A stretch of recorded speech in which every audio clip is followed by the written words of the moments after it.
This was the strongest storm to ever hit land. So fierce it knocked out the systems that measure its strength. Some experts say we can expect more hurricanes and typhoons like Haiyan.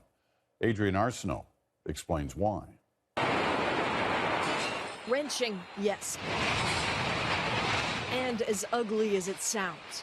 Typhoon Haiyan at its angriest. Go ahead, be shocked by what you see, but do not be surprised it happened.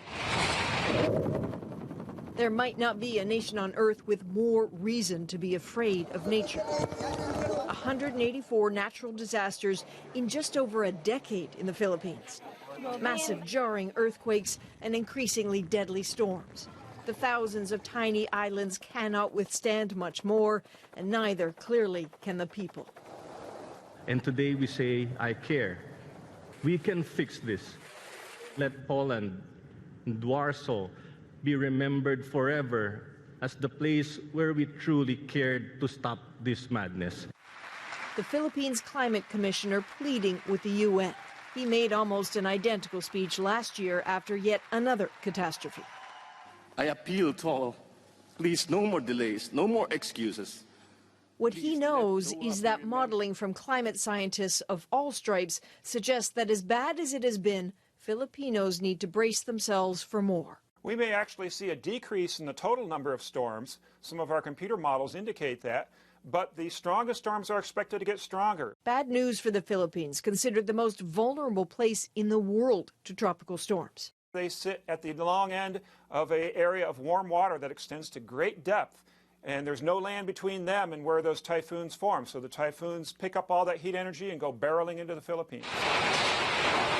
As did Haiyan, the worst storm ever to hit land. Number 2 was in 1969 in Mississippi. And the hurricane is really beginning to be felt here. With winds at 306 kilometers per hour. Okay, so we got, 12 miles to the wall here? There has been precision on Atlantic storm measurements for decades. We're about to go in. That's because American resources allow for Hurricane Hunter aircraft to routinely fly into the worst weather systems to measure pressure and wind speeds.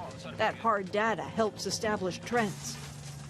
But it's been 25 years since a Hurricane Hunter was flown into a Pacific system.